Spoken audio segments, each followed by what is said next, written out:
Hello everyone, আবারও একটা রান্নার ভিডিওতে সকলকে অনেক অনেক ওয়েলকাম। আজকে তোমাদের সঙ্গে শেয়ার করব আলু ফুলকপি দিয়ে কাতলা মাছের ঝোল। তো চলো রেসিপিটা দেখে নেওয়া যাক। আজকের পুরো রান্নাটা কিন্তু উনুনে করা হবে। শীতের এই দিনে রোদে বসে উনুনে রান্না করার মজাই কিন্তু আলাদা। প্রথমে মামনি এখানে কড়াইটা গরম হয়ে গেলে তার মধ্যে কিছুটা সর্ষের তেল দিয়ে সেটাকে গরম করতে দিয়েছে। আর এদিকে আজকে তো বাজার থেকে কাতলা মাছ আনা হয়েছিল, সেটা খুব পরিষ্কার পরিচ্ছন্ন করে নিয়ে এখানে এখন নুন হলুদ মাখানো হচ্ছে। তেলটা কিন্তু এখানে একদম গরম হয়ে এসছে। এবারে একে একে সমস্ত মাছগুলোকে খুব সুন্দরভাবে লাল লাল করে ভেজে নেওয়া হবে। ওদিকে মাছগুলো ভাজা হচ্ছে, এদিকে এখন আমরা চলে এসেছিলাম বাগানে। বাগানে রয়েছে ধনেপাতা গাছ। আর মাছের ঝোলে শীতের সময় বড়ি, ধনেপাতা, মটরশুঁটি এগুলো না দিলে ঠিক জমে না। তো বেশ কিছুটা ধনেপাতা তুলে এখান থেকে এখন গাছ দিয়ে কিছু লঙ্কাও নিয়ে নেব, কারণ লঙ্কা খেতে তো আমাদের বাড়ির প্রত্যেকে প্রচন্ড পরিমাণ পছন্দ করে। আমি একটু ঝাল খাই না, আর বাবাই তো এখন খেতে পারে না। তো সেই কারণে গোটা লঙ্কা তরকারিতে বেশ অনেকগুলোই দেওয়া হয়, তাই এখানে বেশ অনেকগুলো লঙ্কা নেওয়া হচ্ছে। আর বাগানে যদি সবচেয়ে বেশি গাছ বলতে পারো সেটা কিন্তু লঙ্কারই আছে, কারণ কাঁচা লঙ্কা ছাড়া কোনো কিছু খাওয়া সবার পক্ষেই অসম্ভব হয়ে দাঁড়ায়। তাই মামুনি কিছু করুক আর না করুক, লঙ্কা গাছটা বেশ ভালোই করে। শীতের দিনে এরকম টাটকা টাটকা সবজি দেখলে বাজারে গেলে মনে হয় এক ব্যাগ বাজার করে নিয়ে চলে যায়। ফুলকপিটা দেখে যে কি ভালো লাগছিল কি বলবো। এরকম টাটকা সবজি থাকলে রান্না করার ইচ্ছা তো আরো দ্বিগুণ বেড়ে যায়। আজকে রান্নার জন্য একটা গোটা ফুলকপি, তিনটে মতো ছোট আলু কেটে নেওয়া হয়েছে, দুটো বড় সাইজের পেঁয়াজ, একটা টমেটো আর বেশ কয়েকটা লঙ্কা আগে থেকেই রাখা ছিল। এদিকে মাছ ভাজাটা প্রায় হয়ে এসছে, আর মাছটা খুব ভালোভাবে যত্ন সহকারে উল্টাতে হচ্ছে।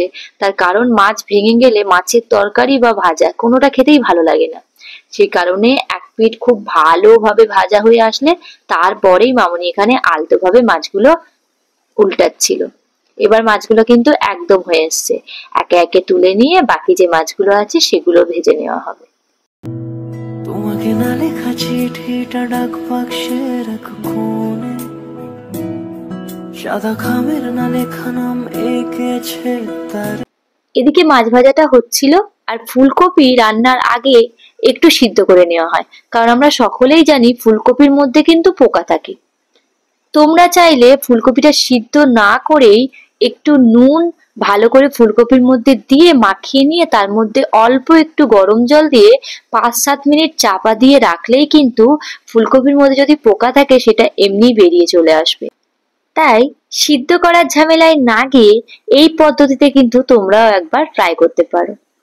তারপরে মাছ ভাজাগুলো তুলে নিয়ে সেই মাছ ভাজার তেলে কপিগুলো দিয়ে একটু নুন আর হলুদ দিয়ে বেশ ভালোভাবে ভেজে নেওয়া হচ্ছে। তরকারির জন্য যে মশলাটা লাগবে সেটা এখন এখানে রেডি করা হচ্ছে। পরিমাণ মতো আদা কুচি, 2 চামচ জিরে আর একটা শুকনো লঙ্কা। এই মশলাটা এখন খুব ভালোভাবে বেটে নিতে হবে। শিলনোড়ায় বাটনা করা মশলার তরকারি কিন্তু বেশ ভালো লাগে। যারা শিলনোড়ায় বাটনা করা উনুনে রান্না করা খাবার খায় তারা এর স্বাদ তো বোঝেই। সত্যি এক অতুলনীয় স্বাদ, যেটার ভাগ অন্য কোনো কিছুর সঙ্গে করাই যাবে না। তো এখানে মামুনি আজকে শিলনোড়ায় বাটনা করে তরকারিটা বানাচ্ছে। সেই চিঠি যত লেখা থাকে একা একা, সেই গানের না শোনা সুর আঁকা একা একা, ছুঁয়ে যায় তবু কখন এসে। মশলা করতে করতেই কিন্তু ফুলকপি ভাজাটা একদম রেডি। এখন ফুলকপি ভাজাটা তুলে নেওয়া হবে।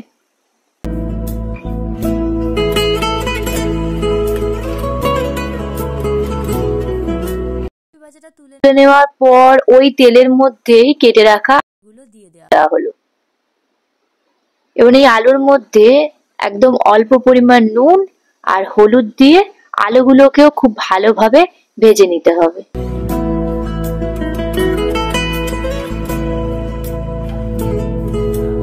আমিতে ভাসিনি কোনোদিনও নীলে তুমি তোমার ফুলকপি আলুটা ভাজা হয়ে গেলে ওই তেলের মধ্যে বড়িগুলো ভেজে নিতে হবে। শীতকালের দিনে কিন্তু বড়ি দিয়ে কোনো তরকারি আমার খুব পছন্দের। বড়ি ভাজাটা কিন্তু এখানে একদম রেডি হয়ে গেছে।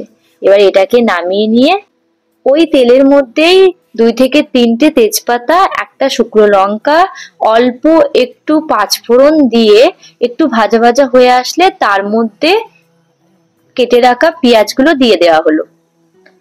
পেঁয়াজটা দিয়ে নাড়াচাড়া করে নেওয়ার পর মনে হলো একটু তেল কম হয়েছিল, তাই আরো একটু তেল দিয়ে দেওয়া হলো। এখন পেঁয়াজটাকে খুব সুন্দরভাবে ভাজা ভাজা করে নিতে হবে। একটু নুন দিয়ে পেঁয়াজ ভাজা করলে কিন্তু পেঁয়াজ ভাজাটা সুন্দর হয় আর খুব তাড়াতাড়িও হয়ে যায়। পেঁয়াজটা একটু ভাজা ভাজা হয়ে গেলে তার মধ্যে টমেটো কুচি দিয়ে একটু নুন দিয়ে দেওয়া হলো, কারণ টমেটো কুচি দেওয়ার পর নুন দিলে টমেটোটা খুব তাড়াতাড়ি গলে যায়। দেখো এখানে দেখতে কি সুন্দর লাগছে না টমেটোটা দেওয়ার পরে। টমেটোটা একটু হয়ে আসলে তার মধ্যে আদা, শুকনো লঙ্কা, জিরে দিয়ে যে মশলাটা বেটে নেওয়া হয়েছিল সেই মশলাটা দিয়ে খুব ভালোভাবে এখন নাড়াচাড়া করে মশলাটাকে কষিয়ে নিতে হবে। মশলা দিয়ে অল্প একটু তেল ছাড়তে শুরু করলে এর মধ্যে এখন একে একে মশলাগুলো দিয়ে দেওয়া হবে। প্রথমে এর মধ্যে হলুদ দিয়ে দেওয়া হলো। হলুদের পরিমাণ কিন্তু একদমই সামান্য, যেহেতু মাছ, ফুলকপি, আলু সবকিছু ভাজার সময় হলুদ দেওয়া হয়েছে।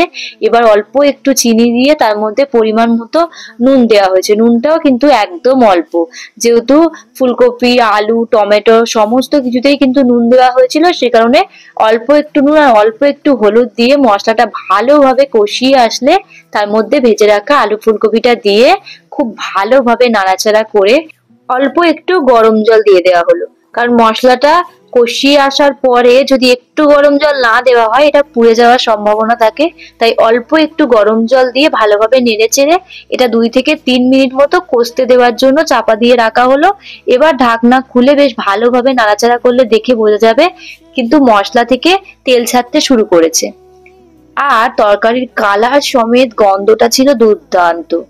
এবার পরিমাণ মতো জল দিয়ে দিলাম, যতটুকু জল কিন্তু লাগবে মাছের ঝোলের জন্য সবটাই দিয়ে খুব ভালোভাবে নাড়াচাড়া করে নিলাম। এবার তরকারিটা একটু ফুটে আসলে এর মধ্যে ভেজে রাখা যে বড়িগুলো ছিল সেগুলো দিয়ে দেবো।